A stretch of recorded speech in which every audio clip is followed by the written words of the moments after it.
Greetings, my dear students. This is Deepankar Banik signing in. How are you all? I hope you are going great with your academics and your non-academic subjects. So I welcome you to SOCH. SOCH, a place where we simplify your learning, and you can actually see and go through our website www.sochonlinelearning.com. So you must be wondering what exactly SOCH is all about. Yes, you got it right. SOCH is all about simplifying and learning CBSE subjects, right? So let us get introduced to SOCH. Also, we have come up with our own YouTube channel, and you can visit our YouTube channel by typing sochonlinelearning.com. You get the channel, like, subscribe and share. So my dear students, today's topic of our SOCH Simplified Learning is Chapter 2. Chapter 2 बहुत सारे बच्चों को बहुत confusion रहता है. There are so many confusions. So I just clear all those confusions at one go, right? So poly means many, nomial means terms. And what is term? Basically, I know what is the definition of term. Any term is nothing but, for example, 5x. It is multiplication of a constant with a variable, that is a number and variable. This is known as a term. Basic definition of term. And there is something that you have been taught in your previous standard: zero of a polynomial. So what is basically zero of a polynomial? Suppose, for example, if I have a simple polynomial. So poly means many, nomial means term. This is single term. So many terms. So for example, if I take 2x minus 1, this is a polynomial because there is a single term, there is another term. There are two terms, right? So if I want to find 0, I put this equal to 0, and therefore I get what? 2x equal to 1, and therefore I get x equal to 1 by 2. So such thing is known as zero of the polynomial. Why it is known as zero of the polynomial? Because if I put this here, then what will happen? 2 into 1 by 2 minus 1 will be equal to 0. 2 to cancel, 1 minus 1 equal to 0. Therefore 0 equal to 0. Hence it satisfies. Therefore, since it makes the whole polynomial as 0, therefore it is known as zero of a polynomial. Why polynomial? Because many. Single term, more than single term is polynomial. So basically this is the idea of the polynomial. I hope you understood. Now zero of the polynomial is also understood, wherein we understand that we make LHS equal to RHS, like both are equal. LHS equal to RHS. Zero is such a value. Now I come down to a table which will help us understand the whole polynomial at one go. एक ही go में पूरा polynomial समझ लेते हैं. तो serial number. सबसे पहला हम लोग polynomial का expression लिखते हैं, EXP. So expression रहेगा PX equal to AX plus B. For example, I just told you, for example, if I take 2x plus 3, this is polynomial, right? Next, this is expression, right? Now, since I know there is something called degree of polynomial. You know what is degree of polynomial? There is another term. Degree of polynomial is nothing but highest power, right? The highest power. Power मतलब उसके variable को raise to क्या करता है? यहाँ पे highest power क्या है? 1 है. So 1 होने की वजह से the name of the polynomial is, this polynomial will be known as linear polynomial, right? And there are two terms. So 2 means bi, and this is known as binomial also, right? So this is linear polynomial, x raised to 1. Now next what we have zero of polynomial. Zero of polynomial. So this polynomial will now be referred as Px, right? So 0 of Px. So what is 0 of Px? Whenever we put Px equal to 0, as we have done earlier, then we get the 0 of the polynomial. So here, if I put px equal to 0, this px equal to, if I put this is equal to 0, then what will happen? देखते हैं एक बाजू में rough work में px equal to 0, therefore 2x plus 3 will be equal to 0, therefore x will be equal to minus 3 by 2.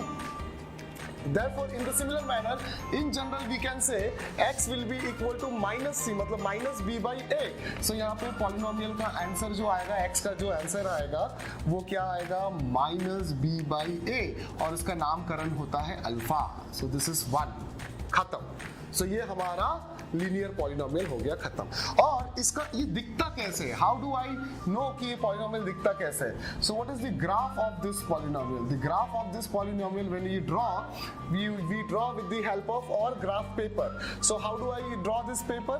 Draw this graph. If I put x equal to 0, then we get y equal to 3. So when x was 0, y was 3. So we can plot actually. When x is 0, y is 3. So there is a point 0, 3. If I put x equal to 1, then y comes out, x equal to 1, then y comes out to be 5. So if I put x equal to 1, then y comes out to be 5. So somewhere here. So there is a graph. So we can see the graph can easily be drawn. Therefore it looks like a line. Hence the whole polynomial has been explained. ये हो गया आपका linear. अब फटाफट देख लेते हैं. Second वाला देख लेते हैं.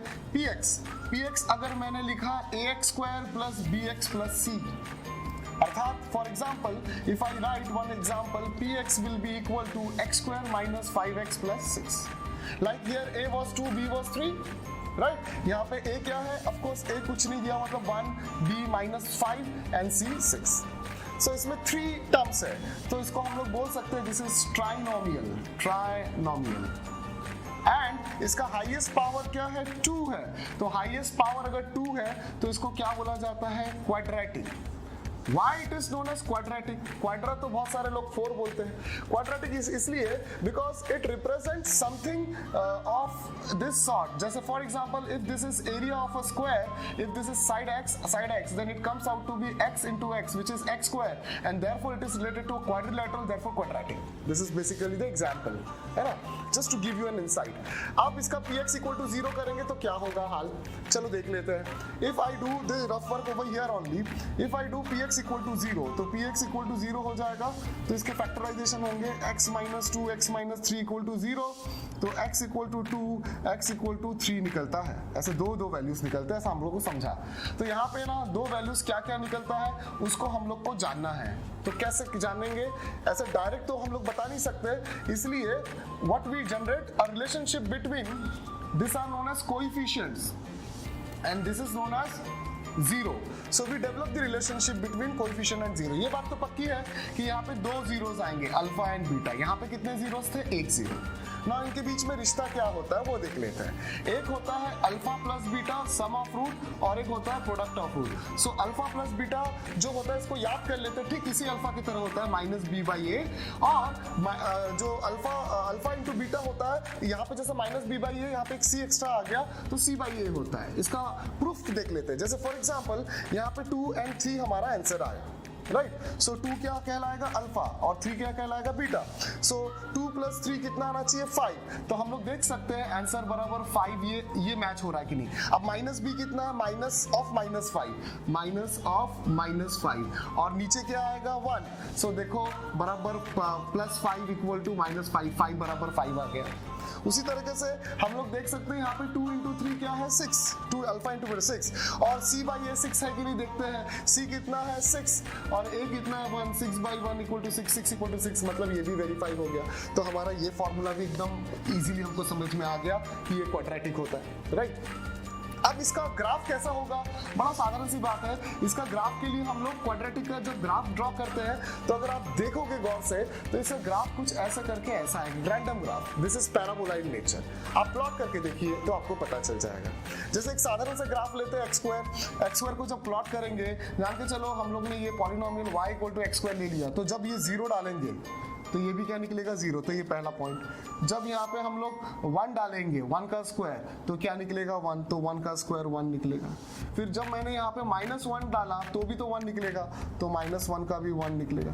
लेकिन जब 2 डाला तो क्या निकलेगा 4, तो यहाँ पे 2 डाला तो 4 कहीं यहाँ पे आएगा, तो ऐसे करके ग्राफ ऐसा जाता है। तो ये पैराबोला नेचर का होता है, तो ये भी मोटा मोटा ऐसा नेचर आएगा। लेकिन एक गुड न्यूज है आप लोग के लिए कि जैसे ये जो लाइन है ये एक्स एक्सिस को एक ही जगह काटता है। देखो ये एक्स एक्सिस को एक ही जगह कट करता है, तो एक ही जगह कट करने को बोलते हैं एक रूट, मतलब ये अल्फा एक रूट हो गया।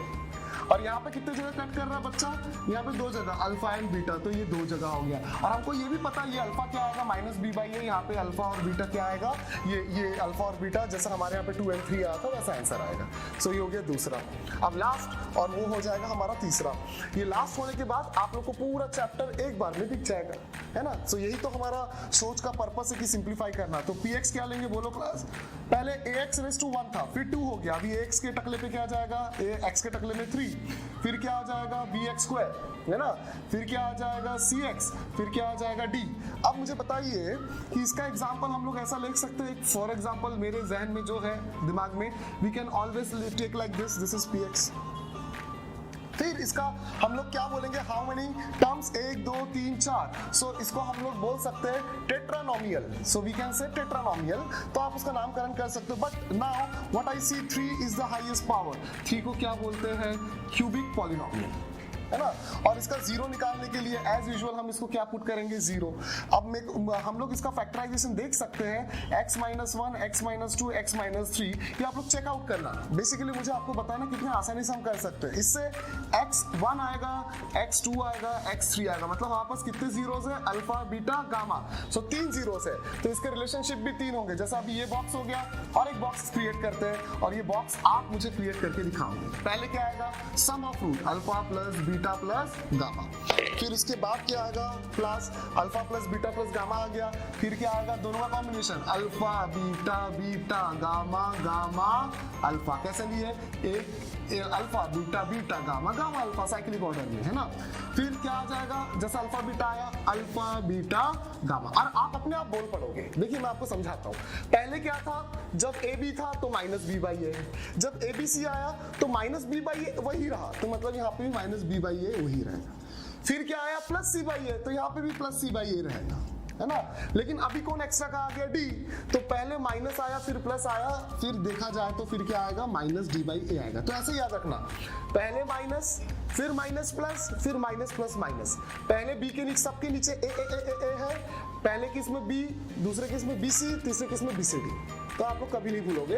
तो ये दोनों एक दूसरे से संबंध वैसा रखता है। उसका सबूत भी मैं दे सकता हूँ, अगर आप देखो तीनों को जोड़ दिया, alpha plus beta plus gamma, तो क्या आएगा, 1 + 2 + 3, और हमारा -b/a, यहाँ पे b का रोल कौन प्ले कर रहा है, आप देखिए -6, तो माइनस ऑफ -6 आएगा, और a क्या है 1, तो बराबर 6 बराबर 6, इसका मतलब हमारा ये बराबर प्रूफ सही था, मतलब हमारा ये वेरिफिकेशन हो गया।